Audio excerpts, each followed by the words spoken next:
And we're live. Hello, and welcome to my channel. Vice Rhino here, and sitting right over, nope, that way, right here. We've got the incomparable Megan Lewis of Digital Hammurabi. Welcome, Megan. Good evening. Thank you for having me. Thank you for joining us. You're looking fabulous in your Pride-themed eyeshadow. Well, thank you. I felt it was probably a good move. It's not only Pride Month, but we're going to be doing some Pride-related stuff, so Yeah, felt like having fun. Is it Pride or homophobia? Yeah. Countering some anti-pride, I guess, would be. Yes. So yeah. So Megan Lewis is, if you're not familiar, she is half of the Digital Hammurabi team. There's her and her husband, Dr. Josh. They've got a lot going on. DigitalHammurabi.com is linked in the description, as well as there's something a bit new that I've been hearing about. So Josh, about a year ago now, wrote the Atheist Handbook to the Old Testament, and it was very well received and people seem to find it very helpful. So he's written volume 2 of the same, and it is currently out for peer review, but we have it on pre-order on the Kindle. So I think the link is probably floating around somewhere. And it should be out in Kindle and in physical version. We're hoping by September 1st. There's a chance that you were muted for all of that. I'm confused. Oh, no. Never mind. I hope I wasn't. No, you weren't. Okay. Oh. I'm sorry. No. That was... The thing is, I mute myself so regularly on my own live streams that it is very possible. But none of my mute lights are flashing at me. So I was I was just scrolled to a part of my audio mixer that I'm not normally at, and you're coming through on 2 channels on my end, so I need to put one through. Otherwise, there's going to be an echo and mute the other one. And so the muted one was there. It was like, oh no, okay. We haven't been muted this entire time, have we? So, just a short. What do you mean echo? There can't be an echo. There's only one source. Don't tell me there's an echo. Okay. Anyway, I'm back to drinking this evening. I bought a celebratory bottle of scotch. I've never tried Chivas Regal, and I've heard it's a good one. I've served a lot of Chivas in my time.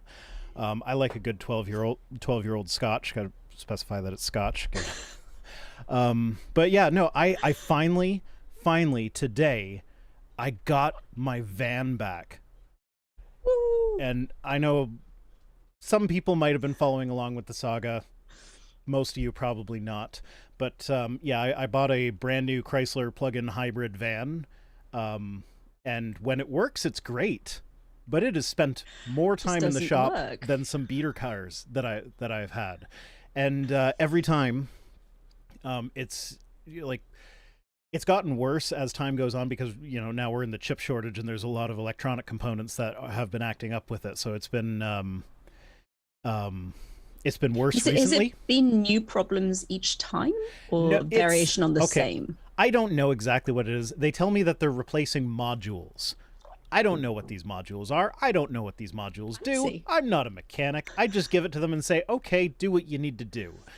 Yeah, so this time it went in, they thought it was only one module, and they ended up replacing 3. But the problem is, because of the chip shortage, they would order one module, because we're a small town. I'm the only guy in town with an electric van. So they don't have these things on hand because I'm their only customer that needs them. So they just order them as they need them, but the problem is with the chip shortage, it takes like a month to get them. So I've been driving a rental car for 82 days. And I finally have my van back, so I'm having a celebratory glass of scotch. You deserve it. That's a long time to be without your car. That is nice. Good. It is. I approve of Chivas. And yeah, Adam Broughton heard about the van saga. I remember your name, so if I remember your name, you've probably been chatting long enough for me to actually remember you. So, Donald, I'm going to say your last name wrong. I'm sorry. Botker? Donald says, does Canada have lemon law? Sort of.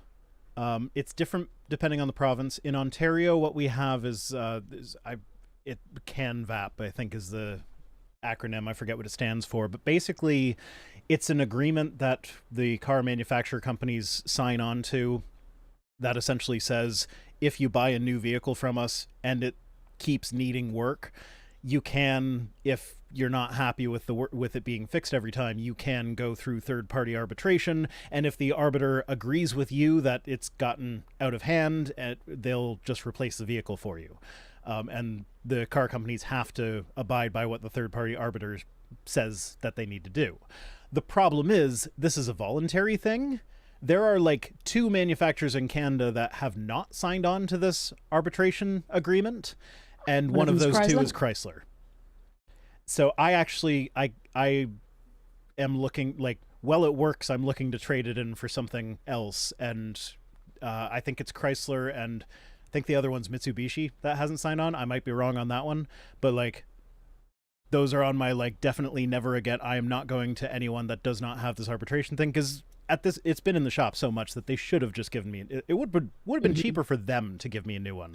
I got the invoice for the rental, just the rental, not even any of the work they've done on the van, not even any of the parts that they've done on the van. Just the rental car for me cost $6,600 this time, and I made it cheaper on them because they originally tried to get me in a 7-seater SUV type thing, and it was this ridiculous Dodge Durango Hemi, more power. It was the RT model, so it's like designed to be raced or something. I don't know what the RT thing is, but like car guys get excited when they see it, and I'm just like, no, I don't want to use that much gas just driving my kids around town.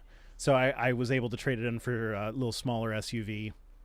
It helps that my daughter's big enough to sit in the front seat now. But anyway, now that my little rant is out of the way and I'm happy to have my vehicle back, we have some news articles. Yay. So we're going to start with... now, I had a bit of a glitch. If I get off track on this one, it is probably my fault. Because you guys know I have my little highlighting app, so I can remember what points I want to make. I remember highlighting this article, but it was not highlighted when I loaded it up. So I was like desperately going through and highlighting things while the countdown was going, but I didn't make it all the way through the article. So if I trail off at the end, that's why. But yeah, so this is Florida's 15-week abortion ban violates Jewish religious freedom, says lawsuit. So, for those who might not be aware, in Judaism, it's actually considered a part of the religion that, you know, if a woman, like a woman's access to abortion to at least a certain extent is a part of their religious practices. It's like required for the health and safety of the mother, that like if it becomes necessary, and that includes mental health too. So I would assume that they're okay with things like I'm not ready for a child. Because that is a mental health thing.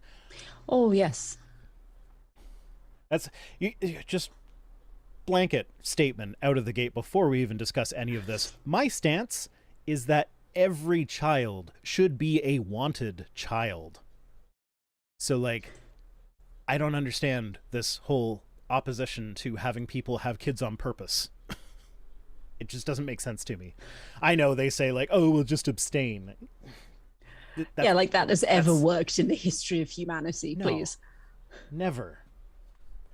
Anyway, so a Jewish group in Florida filed a lawsuit challenging the state's new 15-week abortion ban. So basically, in Florida, abortions will be illegal after 15 weeks. No exceptions for rape or incest or anything like that. And for people who have never been pregnant, like most people don't know they're pregnant. Well, not most. A lot of people don't know they're pregnant that late or that early. Like, especially if you have irregular periods, like you don't know that you've missed anything. Like it's that's super early. And if you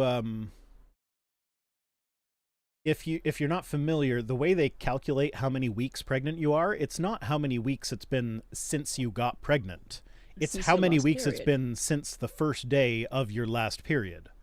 So 15 weeks pregnant is probably 13 weeks, like like 15 weeks for this purpose is probably about 13 weeks of actual physical pregnancy. Yeah. So that, like, yeah, It's ridiculous. And I've, for people who don't know, I have been pregnant 3 4 times. I've had one miscarriage, one stillbirth, and I have 1 year old twins and a 4 year old. And every single time I've been pregnant, it has been on purpose. We have been planning and trying. And because I've been planning and trying and paying really close attention, I found out super early. If you're not paying attention and you're not trying, and like I said, you have irregular periods, you're not necessarily going to know by what they call 15 weeks. So you end up with, oh my God, I'm pregnant and I am now too late to do anything except have a baby. yeah, actually, Not good. slightly off topic, but I remember hearing an interview with an abortion provider in Texas where she mentioned that the practical effect of Texas's abortion ban thing, where I think they were doing 6 weeks or something, the practical effect of that was that it actually increased how many abortions were taking place, because Really? like if women found out, or if someone found out they were pregnant early enough to actually fit into that time frame, they are now like, I don't know whether I want to keep this baby. I'd rather regret an abortion than regret an actual Regret child. a child. So Yeah. I'm gonna just go have the abortion and then sort it out later, sort of thing. So Right, stuff, because you don't have time to sit and deliberate yeah. with it. So stuff like this actually has the effect of increasing abortion. So if they're against abortion, they shouldn't be doing this. They should be allowing people to think it through. Because, you know, like Where's the fun in that, though? You can't legislate to so control people I if you're will- going I to will- let them think about it. So I will admit here, our third child was a surprise. Our doctor offered us abortion when she found out that we were pregnant. So my wife was using an IUD and it failed. And it's like, okay, well, we need to remove the IUD. That itself might be dangerous for the baby. So it was like, before we had it removed, we have to decide, do you want to keep the baby? And we were planning on having a third kid eventually, just not quite that soon. So it was like, yeah, we'll keep the baby. It's fine. Do your best. And we have a wonderful child and we love him. But if there was like a like, you need to decide within the next 24 hours because otherwise it's going to be too late to have an abortion,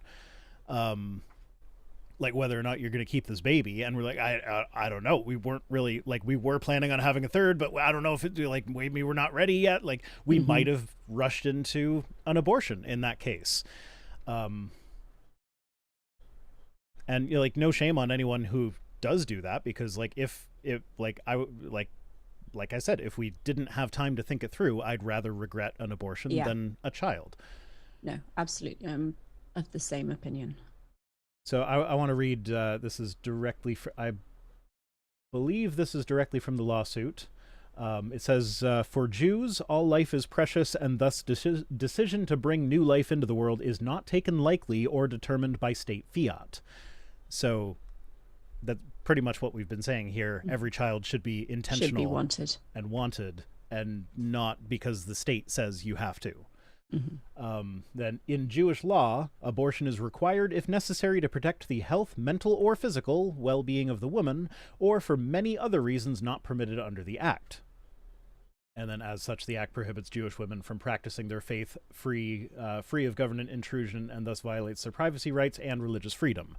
So this is kind of where we're going to, like, we're going to find out whether or not all these judges that have been like upholding all these RIFRA claims are going to put their money where their mouth is. Like, is this actually a matter of religious freedom, or do you just want to promote Christianity? it's a matter of Christian religious freedom, Yeah. because that's really the only real true religion, and all others are just dumb. Stuff like this kind of blatantly shows the lie that is the whole, Yeah. oh, well, we believe in Judeo-Christian values.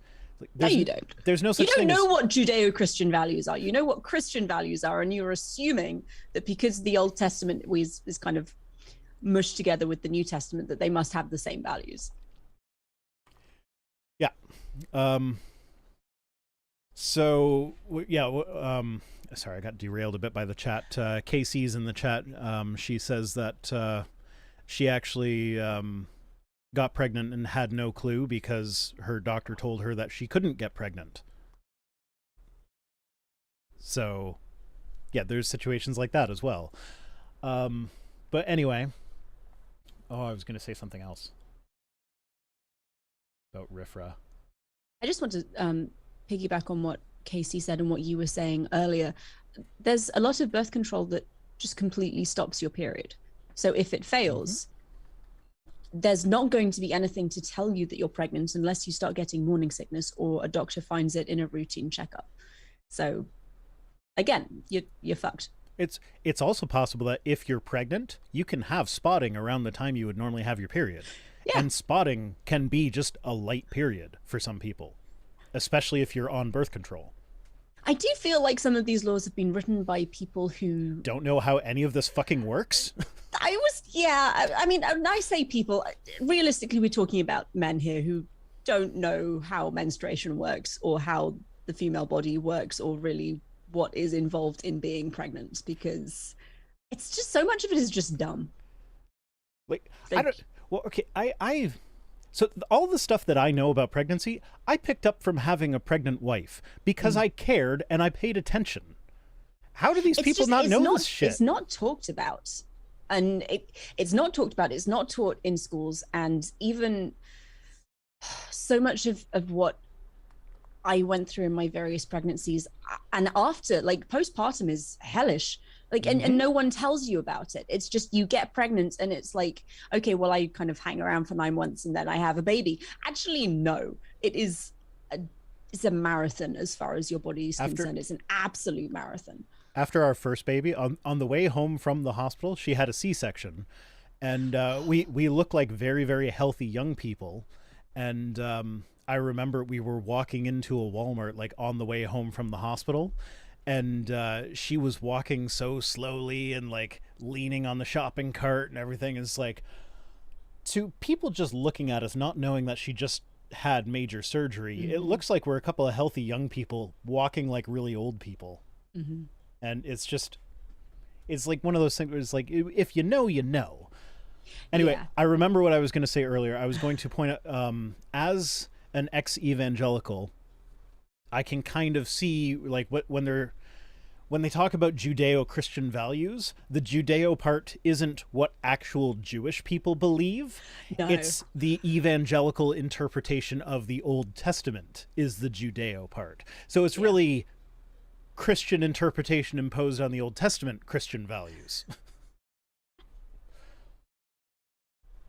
But yeah, that's probably what they're thinking. And I'm genuinely curious what like Dennis Prager and Ben Shapiro are going to have to say about stuff like this if they don't just flat out ignore it. Yeah, it's going to be interesting what they come up with. Yeah, so the 2014 Pew survey found that 83% of Jews in the United States believe that abortion should be legal in all or most cases. So that is really high. That's higher than I expected it, because I expected there to be a few like I've heard about abortion being part of the Jewish religion for a long time now, but maybe this is my ex-evangelical not upbringing, because my mother's not an evangelical church. This is personal biography stuff. I kind of self-radicalized into evangelicalism. I was raised in a very liberal church. The church I grew up in was the first church in Canada to approve of homosexuality and do gay marriages and stuff like that. But when I was at the annual general meeting where they decided that, I was sitting there going like, but Moses said in Leviticus 18:22. So yeah, I can't. Moses said it. I cannot blame my upbringing for that. I did that to myself. But maybe it's just my ex-evangelical perspective, but I expected there to be like much larger populations of Jewish people that just like had kind of a similar view. Like I like in my mind, I thought maybe the Hasidic community was anti-abortion. I'm not going to say whether or not they are, because I don't actually know. And I'm unlike evangelical Christians, I'm not You're going to not just going to just pretend say, like well, I it's do a know. Judeo-Christian value, so they must all be anti-abortion. I mean, like, Numbers 5. Come on. That's an Yeah. abortion. Oh, It's yeah. not a good reason for an abortion, but it's an abortion. I mean, it could be a good reason for an abortion. It's not universally a good reason for an abortion. So yeah, but what I like so we're on Only Sky. This is Hemant Mehta. I did 2 articles from him. I kind of wanted to, like, I don't like sticking to just parroting Hemant all the time. But he's so good. He is. And like I looked at the other source. Maybe that's what I highlighted. Maybe I read the other article and Something highlighted else. that. I'll bet you that's what I did. But yeah, I remember I was thinking like, oh, maybe I'll pull this from the actual thing and I'll put my own spin on it or whatever. But it's like, no, Hemant's saying all the stuff that I would want to say, so I'll just go with Hemant. So I like what he says here. Either judges need to admit that non-Christian views don't matter, or they need to respect the faith-based beliefs no matter where they're coming from. One of the things that really was surprising to me when I first moved to the United States, because one of the things that you do kind of know growing up in Europe and in the UK is religious freedom is an American a thing. It's like you kind of think it's kind of what the state was, the nation was founded on. And then I moved here and I was like, it's not religious freedom. It's the freedom for Christians to do Christian things and to tell everyone else that they should also do Christian things. Like, it's absolutely not religious freedom. Yeah. Oh, I'm seeing there's an ad for the okay, so I play a little game with myself, especially when I stream on Wednesdays, as I listen to what's it called, Scathing Atheist. I do listen to the Scathing Atheist, and they come out on Thursdays, and they often cover the same news articles that I cover. So I like kind of play a game with myself, see how many of them that I cover that they're going to cover as well. So I do have to mention this because they are probably going to cover it, but there was a guy in Boston that tried to burn down the satanic temple headquarters. And so he actually, like, he poured a bunch of accelerant, we don't know, probably gasoline, on their front doorstep, lit it on fire. He's wearing a big t-shirt that says God on it, and then he didn't leave the scene. He stood around and waited to see what the damage would do, so they like arrested him on the scene. So that's pretty funny. Bold. And I imagine that's and like that's the thing, because people don't think it applies to, well, people think it only applies to them, and that when they're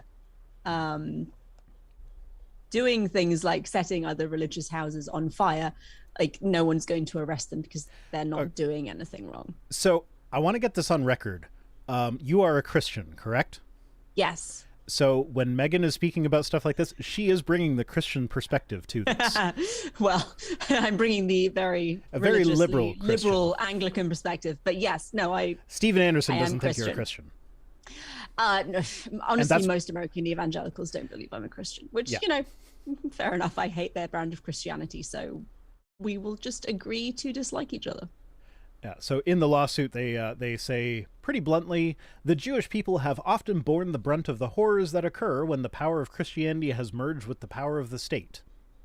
Yep. It's like, yeah, as much as the evangelicals like to claim Hitler as an atheist, like, maybe he was in his personal life, but in his public life, he definitely used Christianity to do the shit that he did. Yeah. And yeah, this is where I kind of this is where I stopped highlighting things. So the lawsuit alleges that the state would be violating a woman's right to privacy. That's the whole thing that Roe was founded on. I was going to say that was Roe v. Wade's basis. Yeah, I believe. And that's one of those things where I feel like playing devil's advocate and saying that they were correct. What's his name? Is it Roberts that wrote the opinion that leaked? I don't remember. I don't remember who it was, but whoever wrote the opinion that leaked, I keep wanting to say Scalia, but like, no, it wasn't Scalia. He would have agreed with it, but it wasn't him. He's kind of dead. little bit. Yeah, whoever wrote the opinion that leaked, they were appealing to like tradition and like all this bullshit stuff where it's like, okay, well, if you're making the argument based on that, then slavery should be okay, and we need to overturn those amendments. But like that's one of those things where it's like, yeah, the right to privacy with your medical doctor is not explicitly written in the Constitution. If that's going to be an issue, maybe it should be. Maybe that requires another amendment, because I feel just like pop it in there. I feel like privacy between you and your doctor is pretty damn important. Alito. People are saying Alito in the chat. That was the justice. Yeah.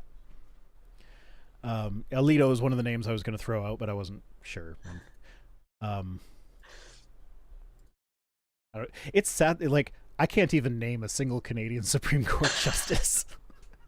I know they wear the Santa costumes, but I don't know any of their names. But I know Alito, I know Kavanaugh, I know Roberts, I know Thompson. I feel like in the US, I feel like they have a disproportionate amount of power. Because I can't name any like corollary in the UK, and I think it's because they don't wield the same level of power or influence. I could be wrong. Let's be honest. I'm probably wrong. Yeah, no, I don't think it's quite the same. I think our checks and balances are differences. Like the parliamentary system has a completely different method of having checks and balances on things than the presidential system. Anyway, that's enough abortion stuff. Let's go darker than this for a sec. Yay! Yay! Oh God.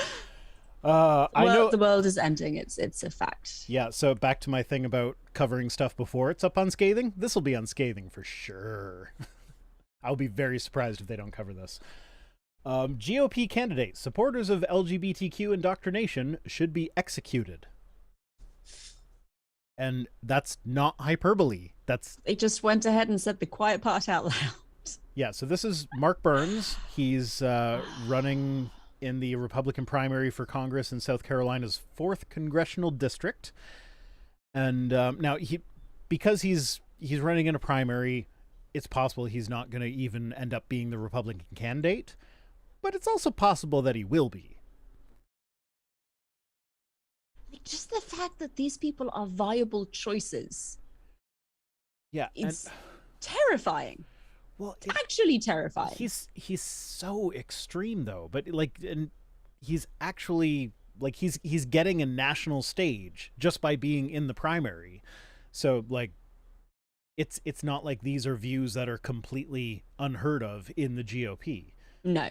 Why do we call it the GOP? Like it's the grand old party. Know. That's too distinguished of a name for them at this point. I think I'm gonna go with some people are changing to the GQP. I kind of like that. What's GQP? It's just because they've started following Q. Oh, okay, yeah. Oh, I got my first super chat on this channel ever. Noramdaputs. Oh, and it's Noramdaputs. Hi, Noramdaputs. Are super chats enabled on the stream? Have you plugged this? It disappeared. I need to pull it up. No, it disappeared. Where'd it go? Come back. Oh, YouTube, you suck. Fuck. Watch, this is going to be demonetized now. It's crazy. My shit doesn't get demonetized. I don't know how I do it.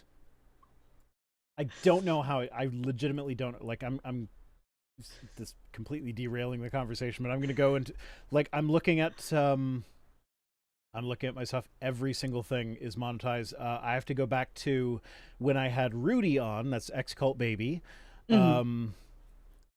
Where let's see, atheist couple can't adopt a child, and I had atheist right in the title, and I had atheist in the thumbnail. Atheist is one of the trigger words that makes it more likely to get you demonetized. That's the most recent one that I have that's demonetized. It's the 18th of May. So it's a month ago. And that's good. And so I have 1, 2, 3, 4, 5, 6, 7, 8, 9, 10, 11, 12, 13, 14 videos since then. Some of them are scheduled, but I can still see whether or not they're monetized. So I don't know, like, God has blessed me with monetization. Because some of the stuff I cover, I literally have a video out called "Does God Have Fruit Fly Sperm?" where Shannon and I discuss the length of God's sperm.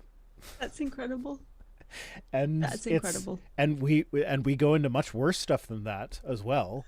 That's monetized.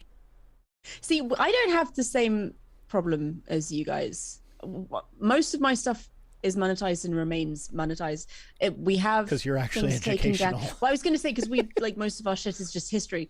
We get into trouble a little bit if we're doing like if we're talking about ancient sexuality or that kind of thing. And I think one of my I love the thumbnail like, from racism... your like ancient erotica video. That's the best. Gregory Whitaker says Happy Pride Month, and the NT Judas and Jesus making out is legit kind of hot. Happy Pride Month. There we go.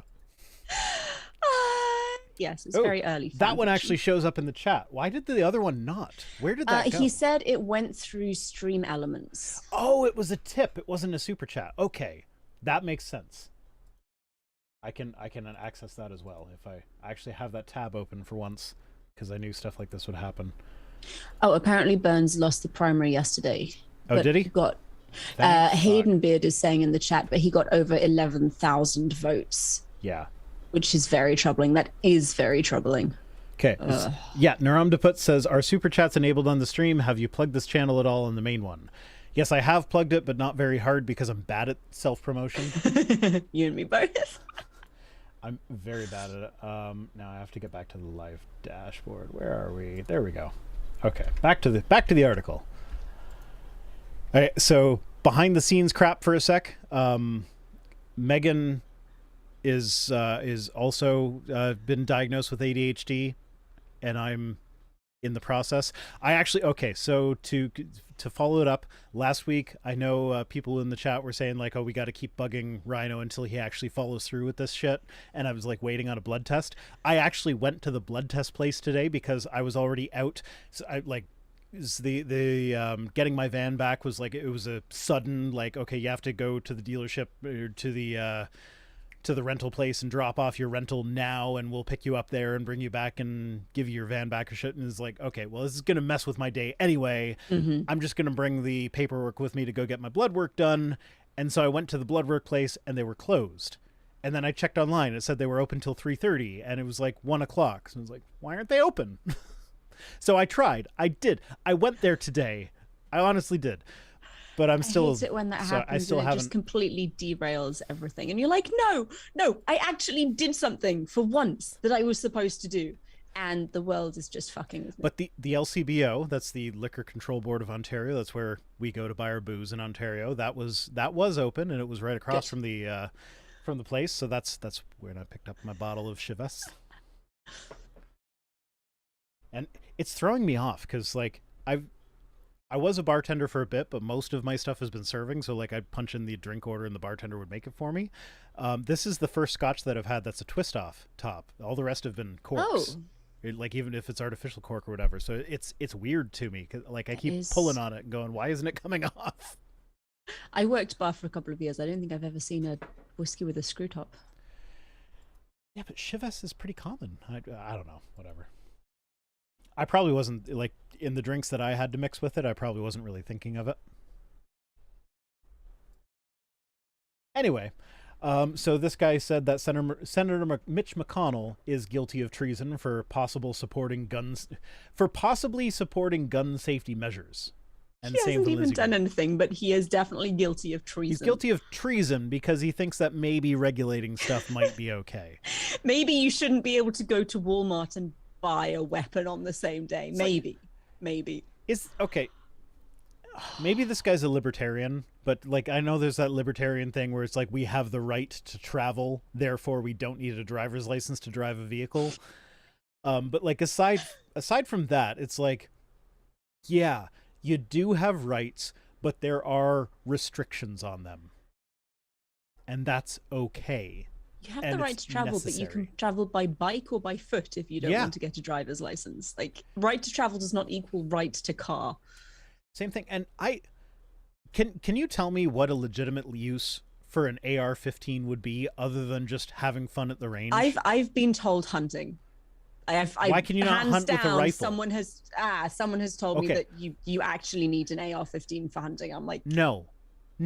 The whole of the United Kingdom disagrees with People you, were sir. able to hunt bears in the days of the one-shot muskets. You don't need an AR-15 for that. Yeah, it was Hell, more just get a dangerous to bow hunt and bears. arrow, for goodness Yeah, sake. like no, you Make it don't an actual need it for challenge. hunting. It makes hunting slightly more convenient. That's not a need. You don't need convenience. So no, and I know AR does not stand for assault rifle. It's I forget what it is. It's like the name of a company, but so it's a style of rifle that the patent expired something like in the 1970s or something like that. But it was originally designed to be used in the military. It was not designed for hunting. It was designed for military use. Adam Broughton says people on the right love to throw around the word treason for just about anything, whether it's the U.S. or here in Canada. Yeah, so it's kind of used to just mean anything they personally disagree with. But you see, this is where the assault rifle ban kind of failed, because I know there was an assault rifle ban that expired, I forget when, and some people have like posted a graph that correlates the expiry of the assault rifle ban with an increase in school shootings. There might have been a correlation there, but I don't think like the ban itself wasn't all that effective because there were so many loopholes, because the definition of assault rifle is so wiggly. Anyway, I don't know. Listen to the latest episode of Skeptic's Guide to the Universe, where they go into more detail on that. I'm not going to really touch on that so much. I'm just like sitting on my high horse in Canada, where we don't have mass shootings every week. The thing that gets me is all of these people who say, well, if you just make guns illegal, then only the bad people will have them. It won't actually stop anything. And I'm like, have you seen the results of any actual laws? Like in the UK, in Europe, we outlaw the guns and then there are no more shootings in schools. It's like a miracle or something. But no, well, because okay. legalizing I will admit it's a bit work. more complicated in the States because of the culture. Yes. I fully admit that. I know that it's not like just flat out banning the things. It's not possible. Right, because it is in the Constitution and because there is this culture of gun ownership, but also there are safer ways to do it, for the love of God. Yeah, absolutely. Who's Your Buddy says, if it were about convenience, most stores are closer than the woods. So for hunting? Yes. Yeah. Indeed. You can just go and buy. I mean, like hunting is an activity that you do not because you need to. You do it for fun. So if you need an AR-15 for hunting, you don't. I feel like the people who are actually hunting because they need to are probably not dropping the money on an AR-15. They're probably using a shotgun that they got from their grandfather. Anyway, this actually wasn't about gun control. This was about LGBTQ stuff. A guy literally called for the execution of LGBTQ supporters, and we're talking about guns. Both of us have ADHD. There we go. We're amazing. We're amazing. We actually had this discussion before we went live. It was like, you know what? If it goes off track, it goes off track. Every single person I've had that I know has ADHD on the channel, I've gotten like extra content out of our tangents. So this is just that. Anyway, he says, now I'm not going to play the video. I could play the video where you could hear the audio, but Hemant sums it up. And he cuts out, like, he repeats himself a lot, and he like has a lot of like filler words and stuff. So I'm just gonna read what Hemant summarized it, because he cut out a bunch of that stuff. He says, I vote to make sure that those parents be held for child abuse. There is no such thing as a trans kid. There are only abusive parents who are pushing evil sexual orientation onto their child's mind. So I am the parent of a trans child. Nice. It's not a sexual orientation. No. So, I mean, are we really terribly surprised that this man doesn't know that? Not really, because anything that isn't heteronormative must be about sex. Yeah. And I would much prefer that my child were not trans, because I feel like being trans is inherently dangerous. Yeah. In this country. And when they came out at school, I was very concerned. It was very worrying. Is my kid going to get beaten up? Thankfully, they have a fantastic group of friends. The school is a massive support. And they've got great parents. Well, thank you. We try.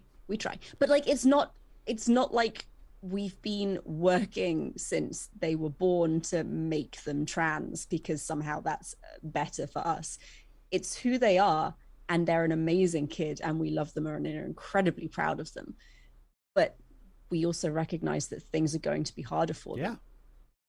Like, why would any parent want things to be harder for their kid? Absolutely. It's like, if any of my kids come out as trans, they will absolutely have my full support, and they know that. Yeah. But I know it will be easier for them if they are just cis. If they're not, yeah. Yep. And it's a weird kind of mindset that somehow parents want their children to be trans. Like, I mean, if all things were equal and trans people were treated with the respect that cis people are treated with, like, great, fantastic. If you're trans and you're my child, wonderful. Yeah. I am happy for you. That's not the reality we live in.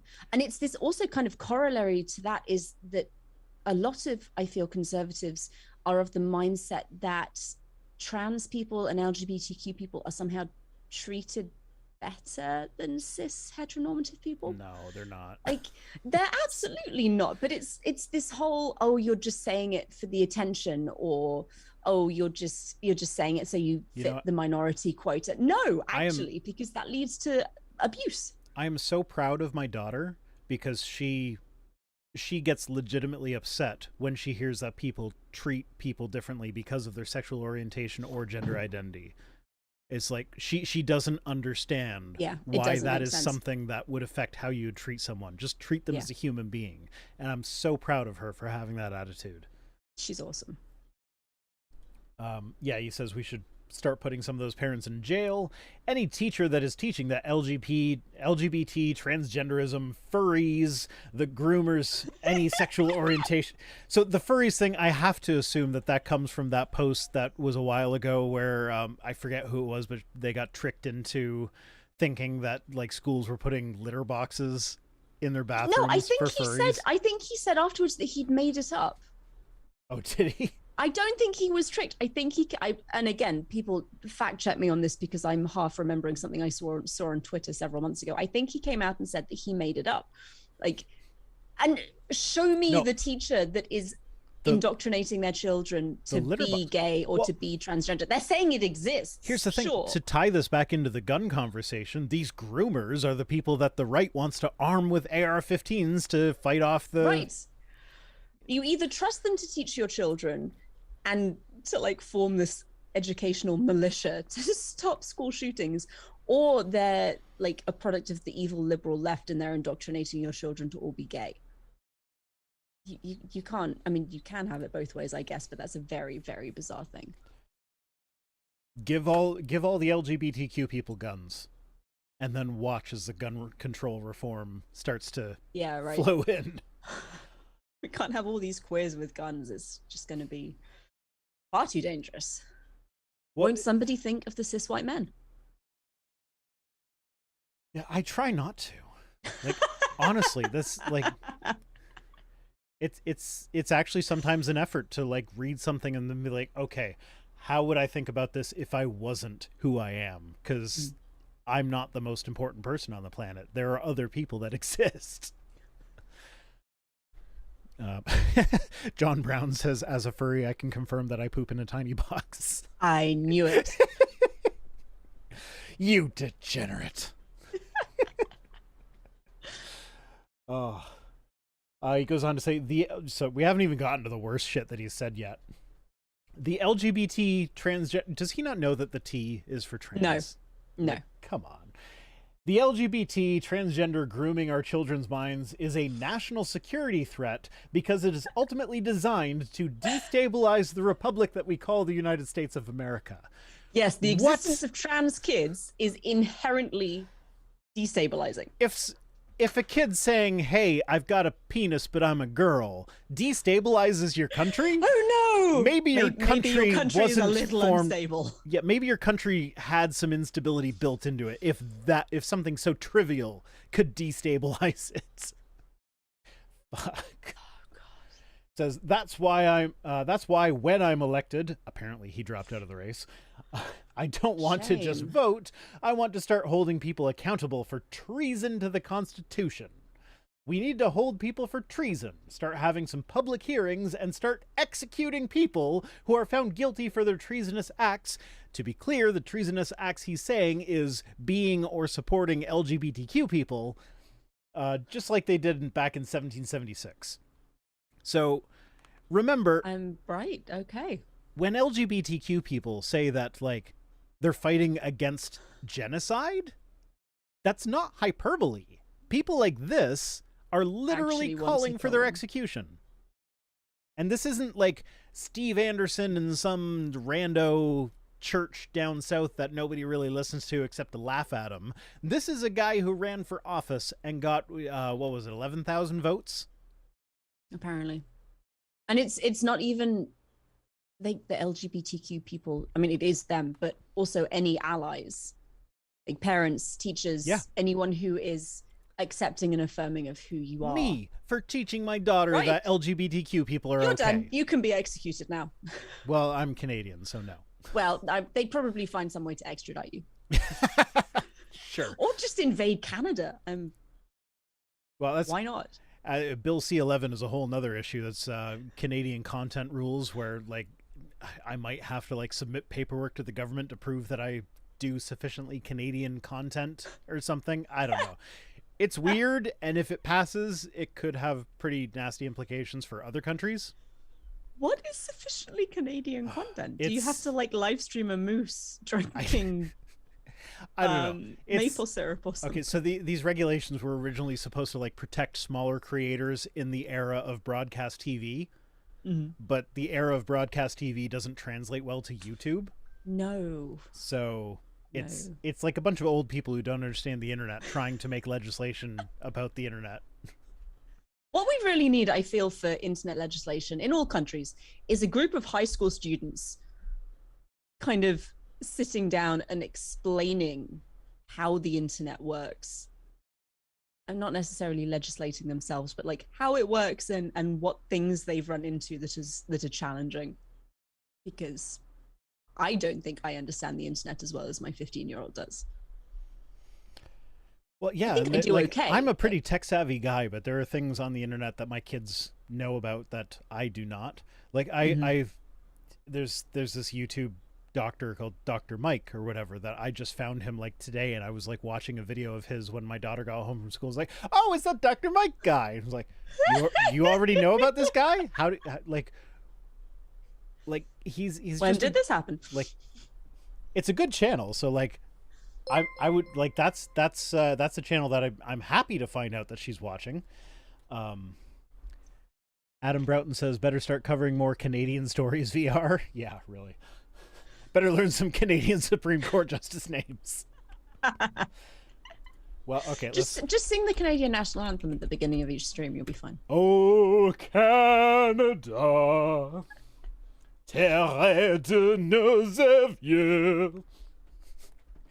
Yeah, so this is the Canadian Supreme Court, where they literally they're dressed like mall Santas. Well, okay, so when I discussed this with my father, his reaction was, yeah, it's not so much Santa as Father Christmas.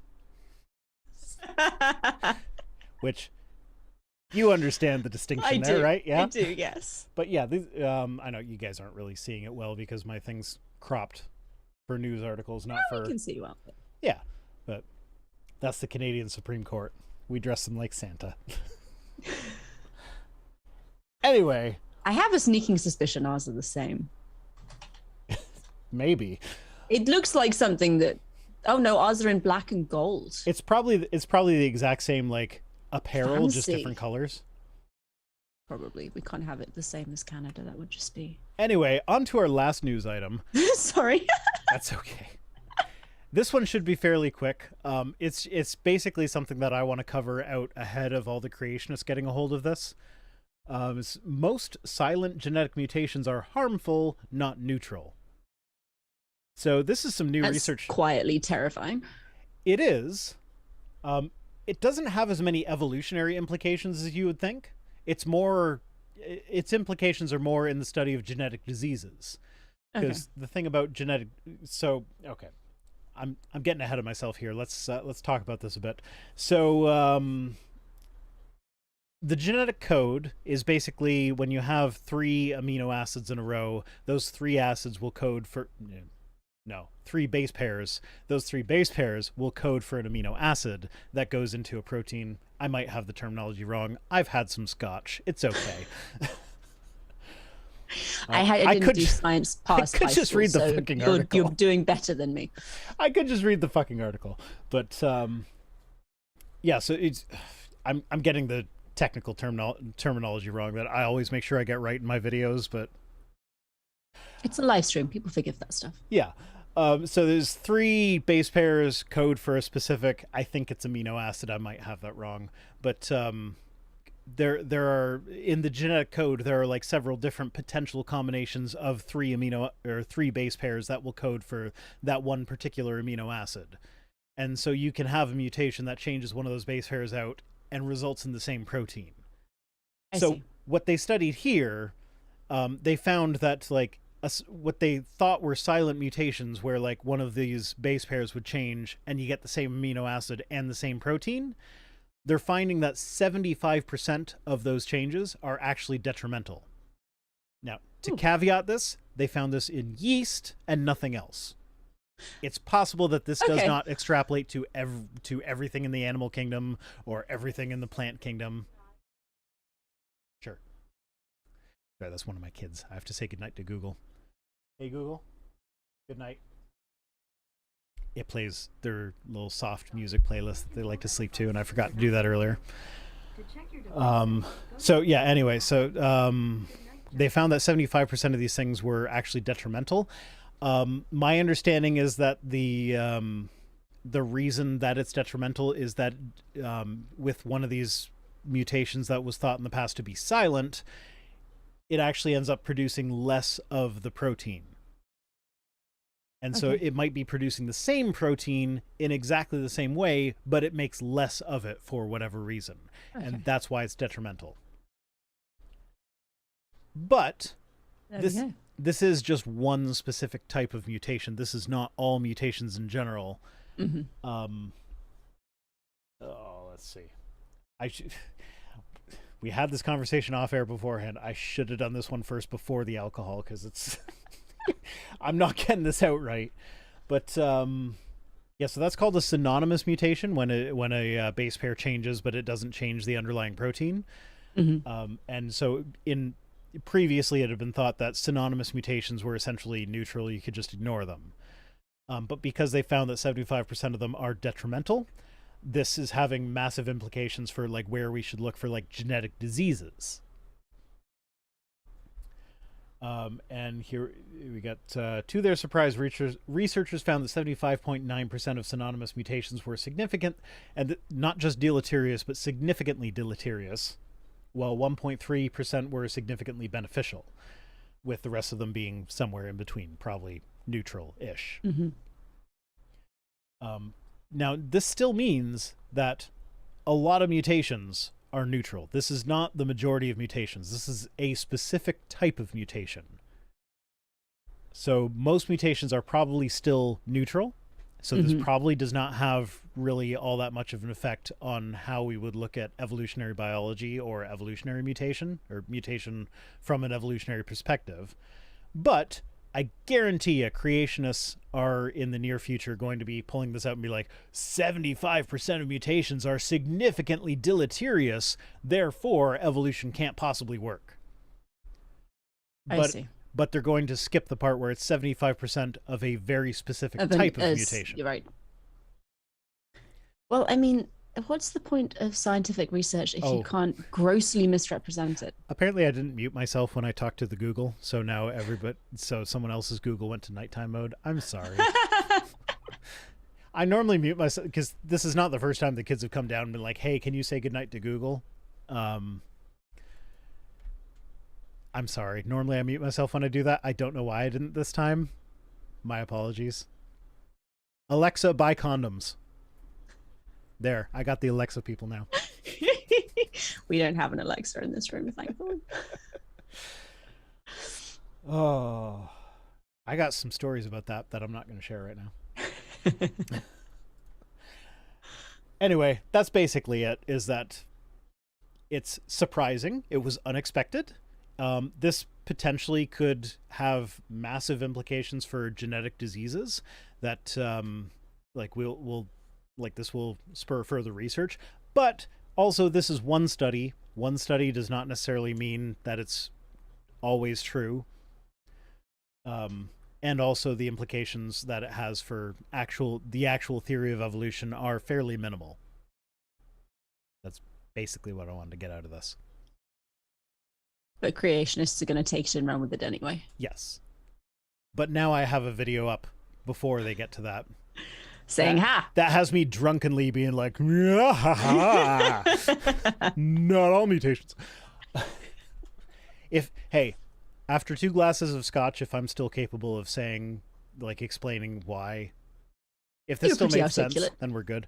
But as I explained to you off of the air, the scotch makes the tweets more fun. So we're going to get into the tweets now. I'm looking forward to this. Back my microphone. Okay, we're starting with Aaron Simons.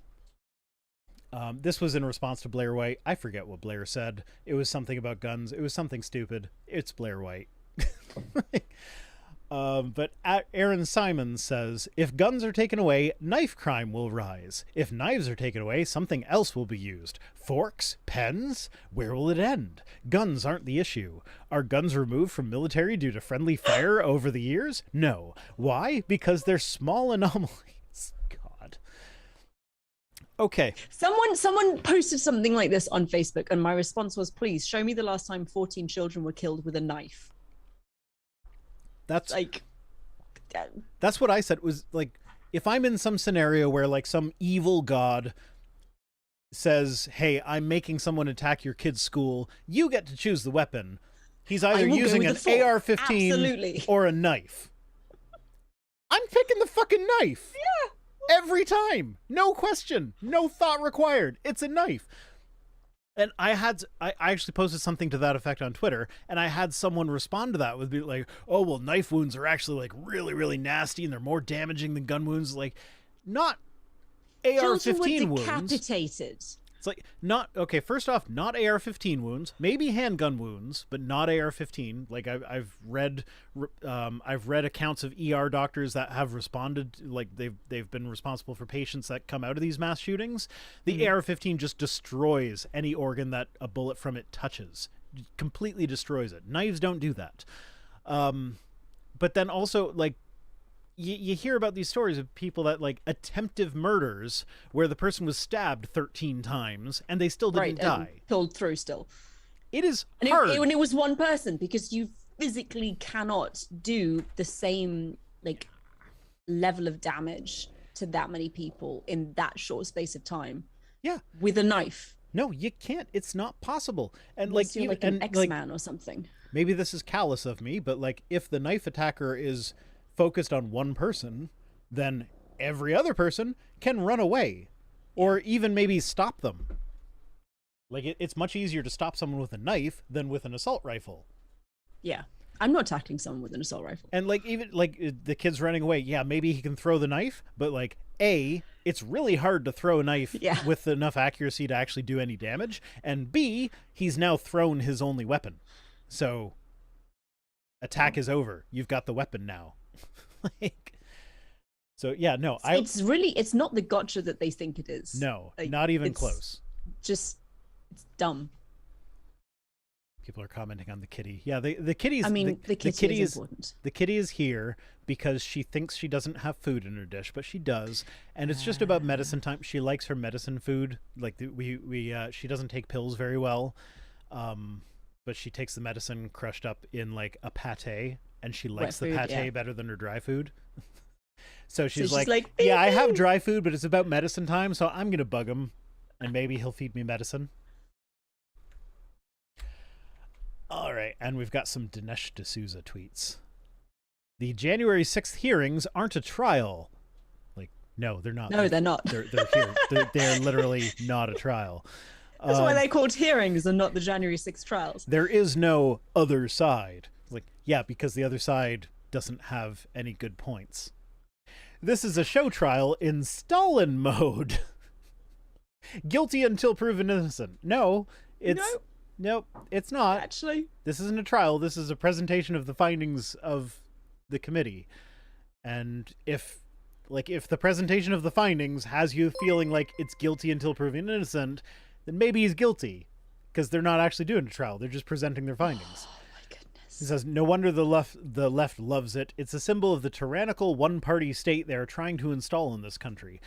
Everyone that I know on the left is complaining that there aren't enough parties. Yeah, I think most people I know would say actually we don't want even a two-party system. We want more than two because that's a better idea. Yeah. Like I like the Canadian system where like I can vote for the NDP party and it's not throwing my vote away. Yeah, right. But they're not one of the two major parties. Like Yeah. I actually have an NDP representative in the federal government right now.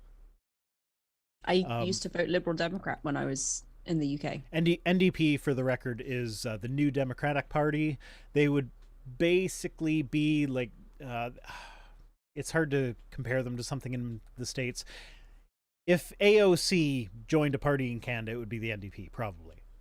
Might be the Green Party, but probably NDP, because they're more realistic than the Greens. Donald Boatger for $5 says, so kids in the Uvalde are just small anomalies, eh? Nice. Yeah, that's a good point. Yeah. So I'm getting from the A that maybe you're Canadian, Donald? Or British. Like, I say A a lot. You know what? I've gone on rants about this before, but since you are British, maybe you'll appreciate this a bit more than the Americans. But the Google spell check drives me fucking nuts. Because as a Canadian, I have to choose between setting my Google spell check thing to either British English or American English. There is no Canadian English. And Canadian English is this weird hybrid of the two, where yes, I throw the extra U's in, but also I spell realize with a Z instead of an S. Ooh, witchcraft. Yeah. So like if I set it to British English, it'll trip you up on the Z's. Yeah.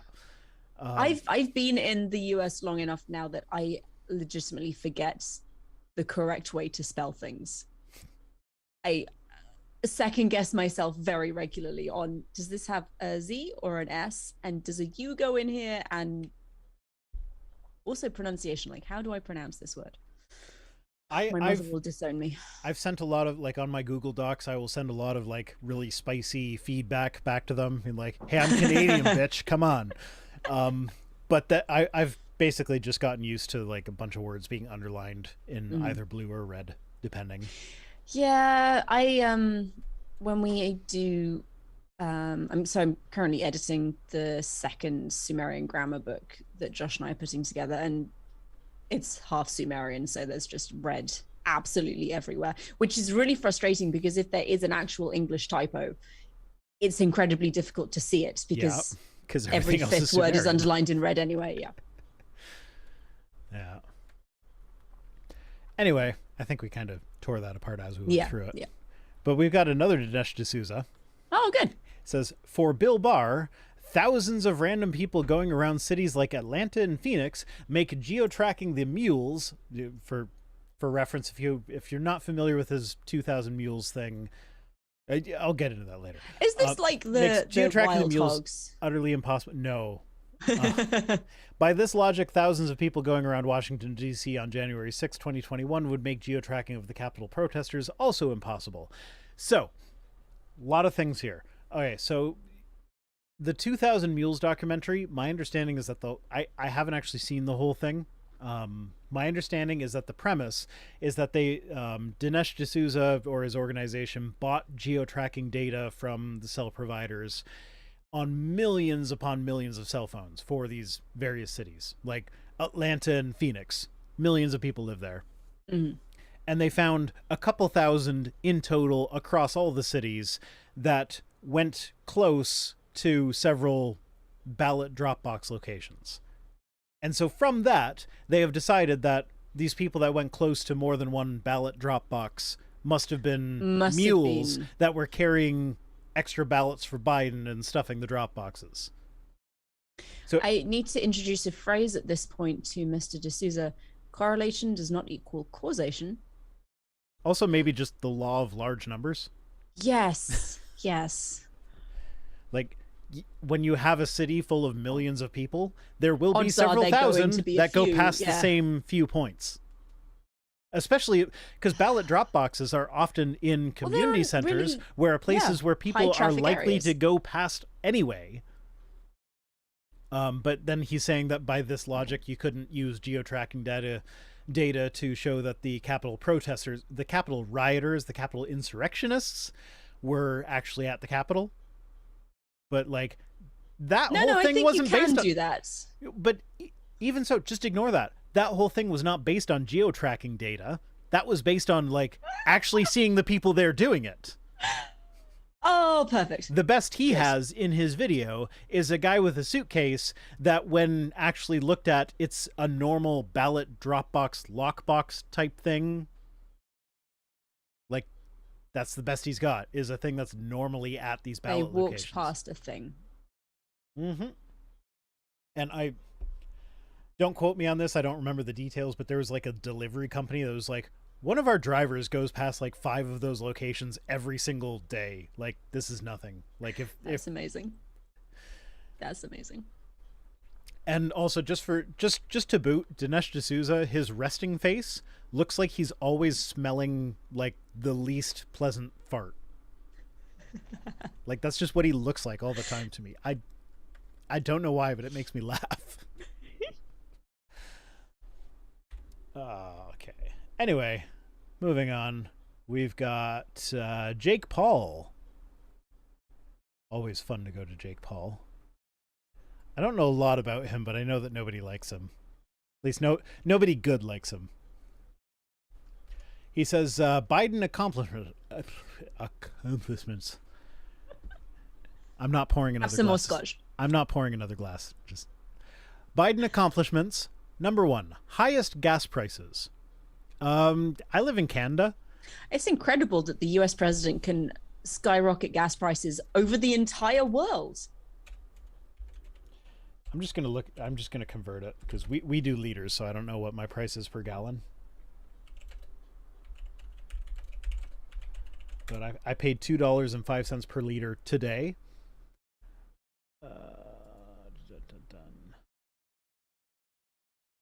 Oh, come on. Just give me...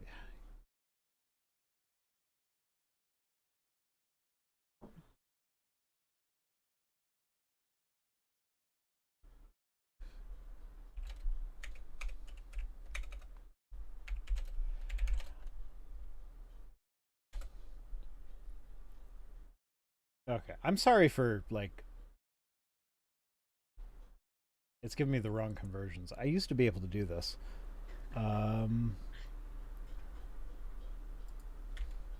If I put the $sign in front, that'll fix it.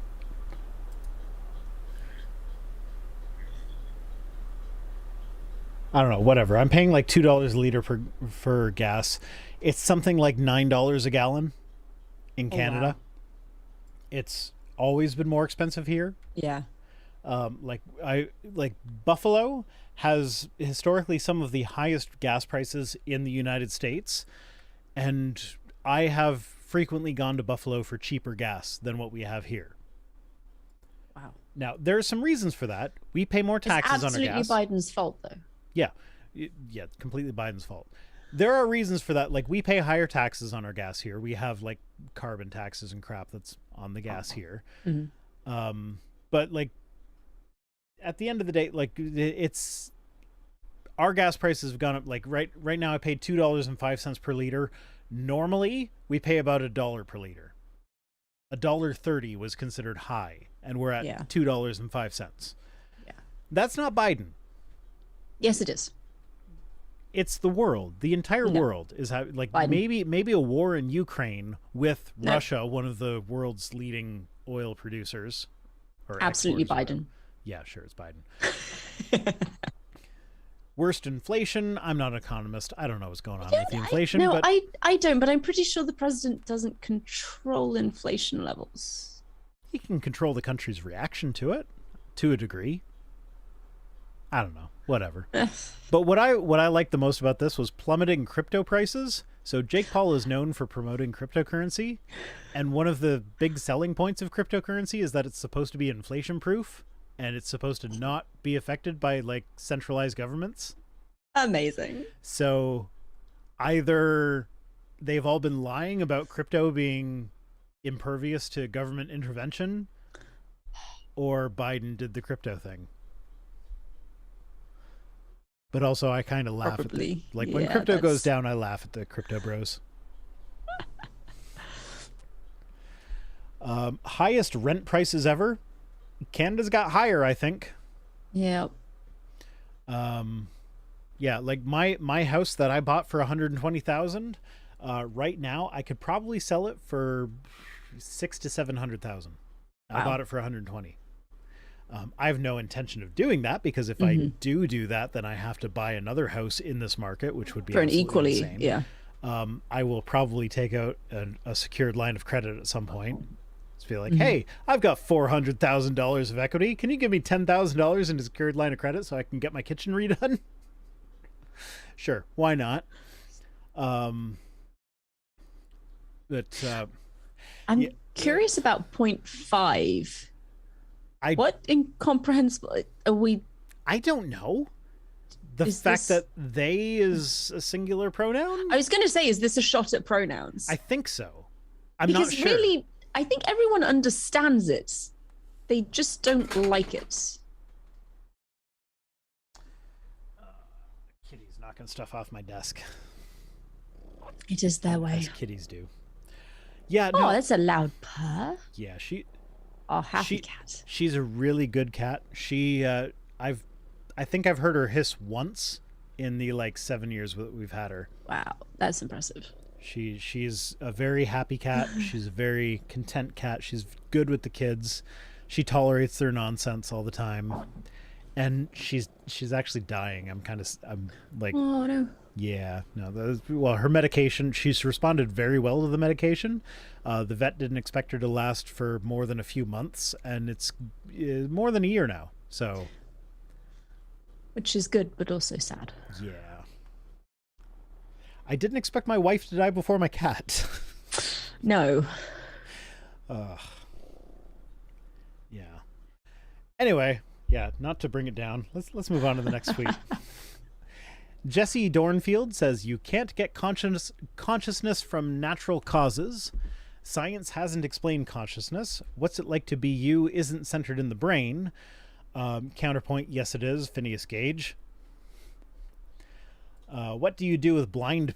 Okay, this is where it goes off the rails. What do you do with blind people, for example? They still have first-person narrative, even though about 60% of the brain is for seeing.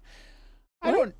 I don't know about the 60% of the brain being dedicated to seeing, but that, like... What?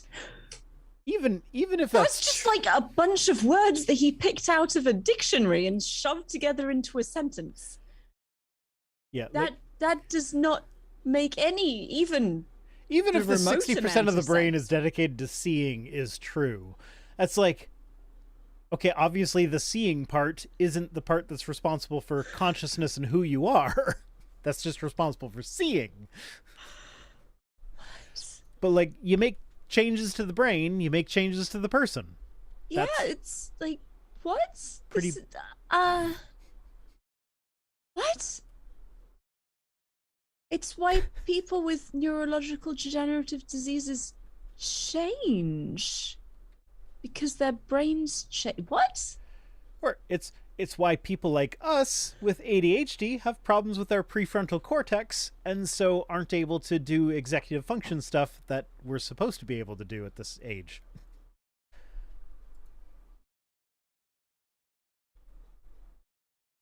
That one has me stumped. Yeah, this is a weird one. Yeah.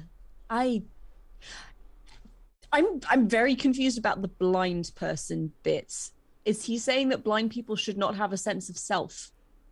Yeah, I think they're saying blind? That like I think they're saying that if consciousness is derived from the brain, then blind people wouldn't have it because so much of the brain is dedicated to sight. Well, surely if they're blind, maybe they have space in their brain for other things. Maybe. You'd think. Maybe.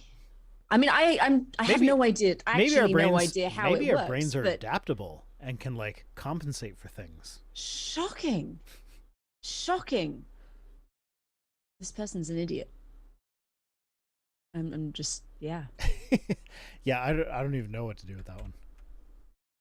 Anyway, moving on. Rob Robinson. Oh, Rob Robinson. It's always fun when he shows up on Twitter. It says, there is good reason that atheists and progressive scholars such as McGrath, Ehrman, Baden, and Bowen, you know Bowen, right? I do. He lives in my house. Just a little. You might be slightly familiar with him. A little bit. Cannot be biblical scholars. They do not have the Holy Spirit who reveals the depth of wisdom in the Bible. No person not born of the Spirit can be a true biblical scholar. This argument really bugs me. It's lazy and it's dumb, and it's saying that I don't have to engage with the actual evidence you provide because you're not a true Christian, so you can't possibly have a solid understanding of the Bible. Like, come on, dude. Actually address the evidence. If you don't start as an evangelical, you can't possibly have good conclusions. This tweet is actually how I got you on the show, because I tried to get Josh, and he was like, "Nah, Megan would be better at making fun of tweets than me." Megan's more happy to be mean to people on the internet. I generally don't like this person. I don't know him, obviously, but he pops up occasionally because he takes shots at Josh and Joel Baden, and Shannon, I think, as well. He has a whole article written about Shannon being paid by YouTube or something. I don't know. It's ridiculous. It's so stupid. It's so stupid. And the thing that really, really annoys me about these kinds of arguments, specifically in relation to Josh, is because he was a pastor for years. He was a chaplain candidate in the Air Force. He was a dyed-in-the-wool evangelical Christian from the time he was like 5 until his 30s. And they turn around and say, "Oh, he was never a true Christian because true Christians don't move their face." Fuck you. Well, that's it. Seriously, like, fuck you. I looked at this list. I'm not terribly familiar with McGrath, but my understanding is that McGrath is a Christian. Ehrman, obviously an atheist. He's agnostic. Agnostic? Ehrman or McGrath? Ehrman. Okay, Ehrman's agnostic, but yet not a Christian. Yeah. Used to be evangelical, but is now agnostic. Baden, Jewish. So this kind of ties into my thing earlier about how evangelical Christians look at Judaism and how like they interpret the Jewish scriptures from an evangelical point of view and say that the evangelical interpretation should be the Jewish interpretation, but it's not. Yeah. And then Bowen, of course, atheist. Like he kind of runs the gamut here, but like all of those people, like. Now, one of my problems with this is his use of the word progressive, because I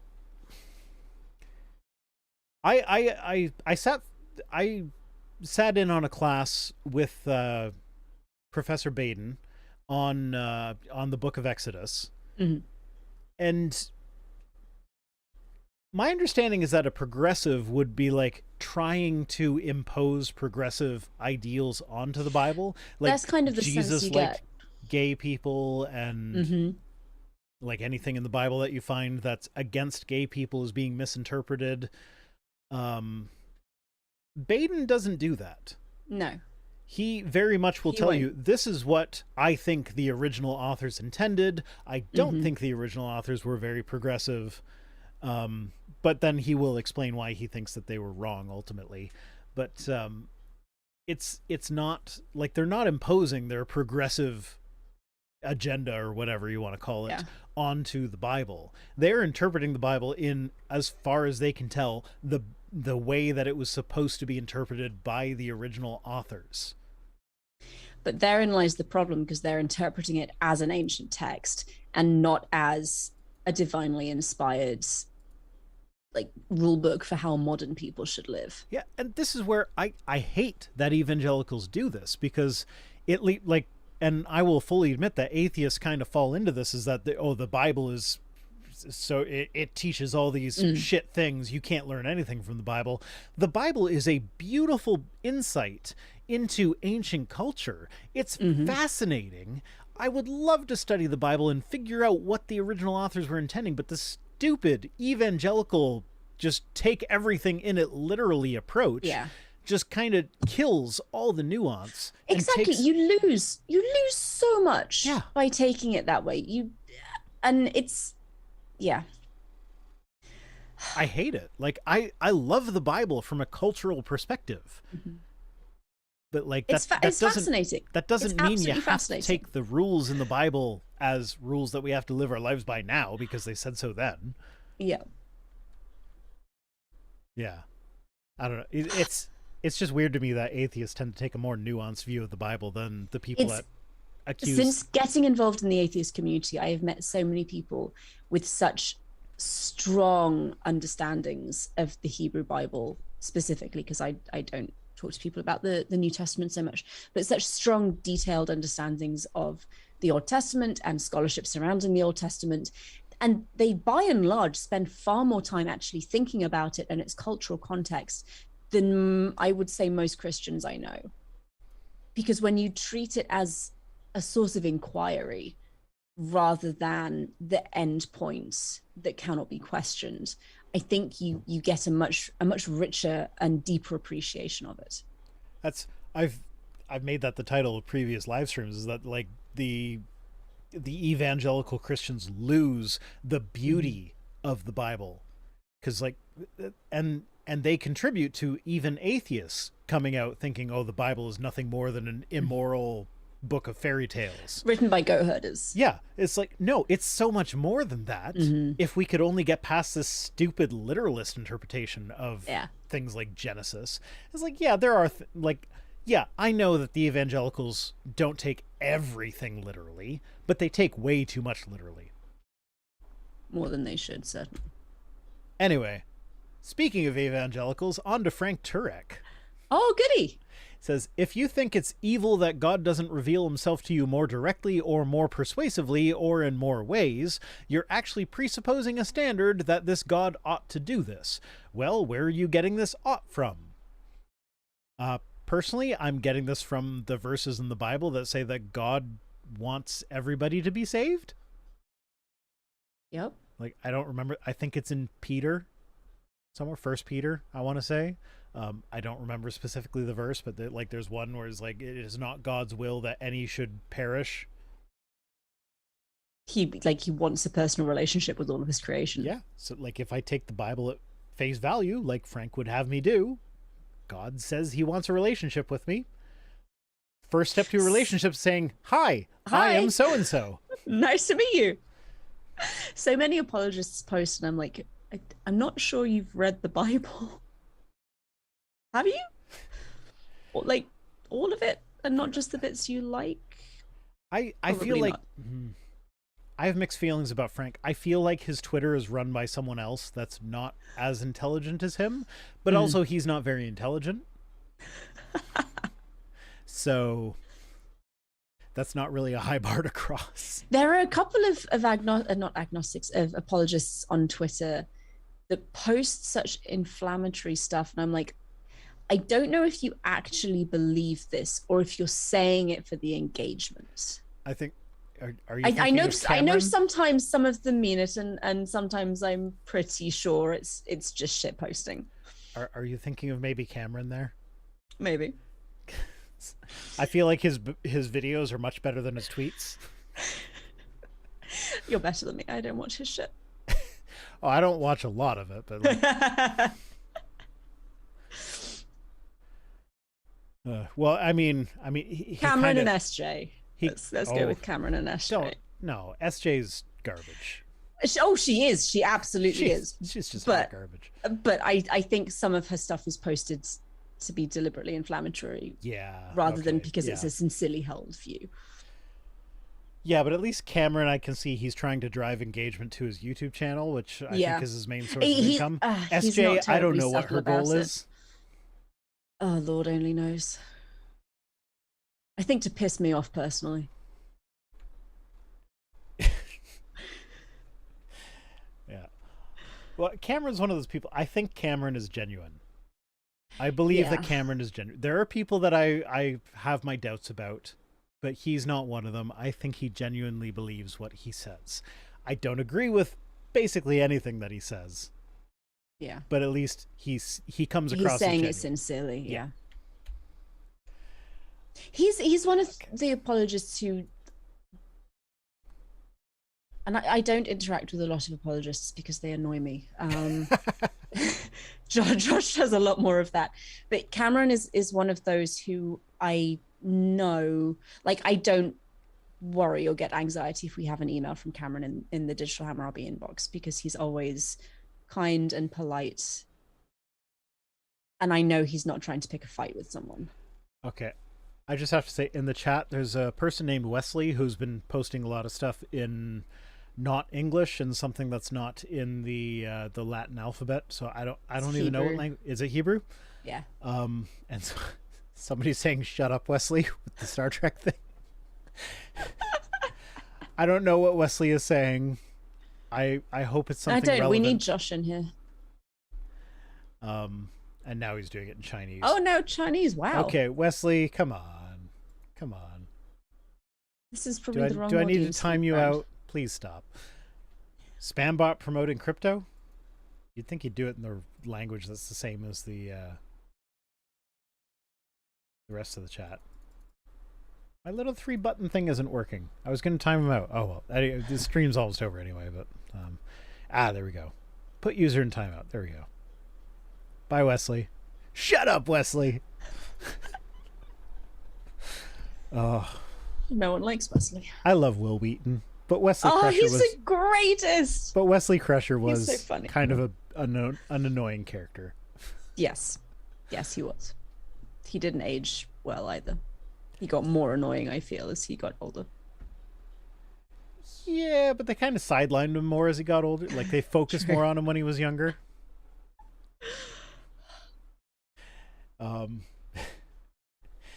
Yeah, okay, so Wesley's in a timeout now. Anyway, I forget what I was going to say. We're kind of coming to an end here.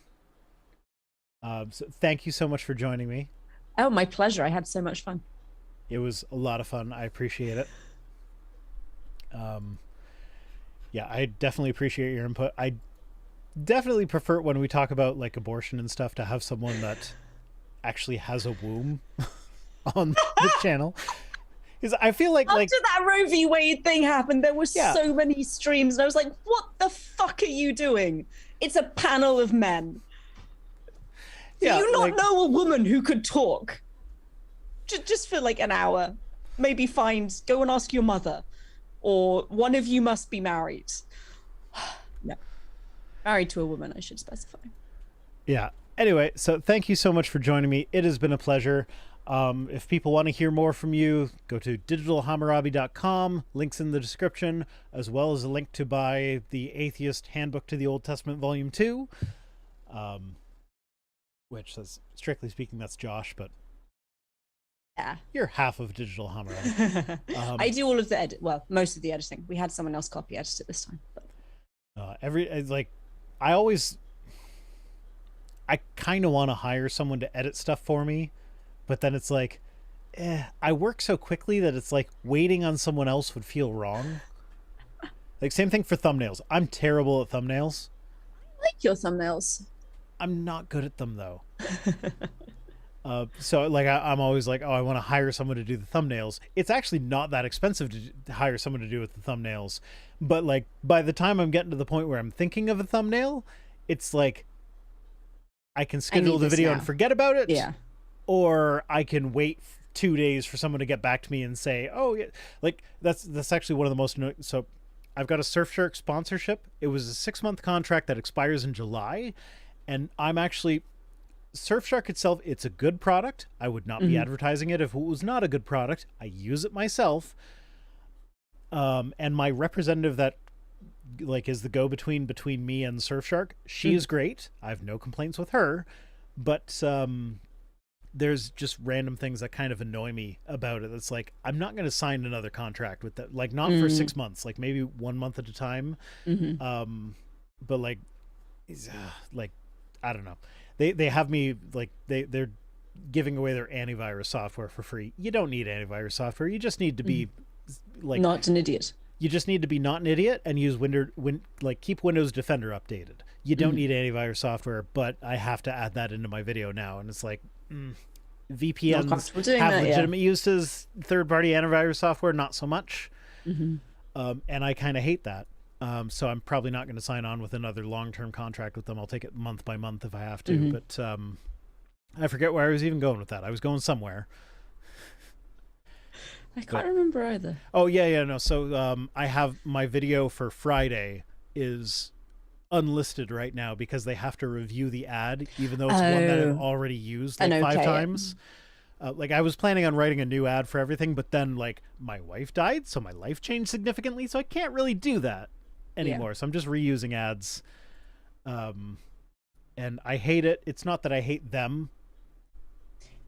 Right, but it's having to rely on someone or wait for someone else to give you feedback on something, and you're like, it's ready to go. I don't want to change it. Oh, there was one of my videos. I'm technically in contract violation because the video did not fulfill the needs of the contract, but I wasn't informed of that until like 2 a.m. of the day the video went live. It's like, no, that's not enough time to change it. No. And like, I have a schedule to keep. It's like, like my schedule might not be part of the contract, but it's my schedule. I can't. But I'm not making changes at 2 a.m. Yeah. Or indeed the day that something's supposed to go live. That's a little bit silly. Yeah. Now that one was around a holiday where they were taking some time out of the office. So it's like they let that one slide. So it's fine. But still, like, I don't know. I like having sponsorships because it does allow me to like cover stuff that might potentially get me demonetized, and I can cover it without fear of that because I'm still getting paid for it at least. But I won't promote anything that I don't believe in, that I don't use myself, or that I wouldn't like. But yeah, it's just I long-term contracts aren't for me. Like I need to hire people to deal with that shit for me, but I don't have the money for that. Train one of the kids. Lily is now my my social media. I was going to say person. she's got the brains for it. Maybe. Anyway, thank you so much for joining me. I think it's time that I hit the end credits button. It's been great. Need to find that button. Check super chats. I've actually got it on my stream deck. It's reminding me to check the super chats because I always forget that. But yeah, no, nothing new. So end credits now. Thank you for joining me, Megan. Thank you for joining me, Periwinkle. And catchphrase sign off, I guess. I don't know. I'll figure something out eventually. Bye, guys. Catchphrase sign off.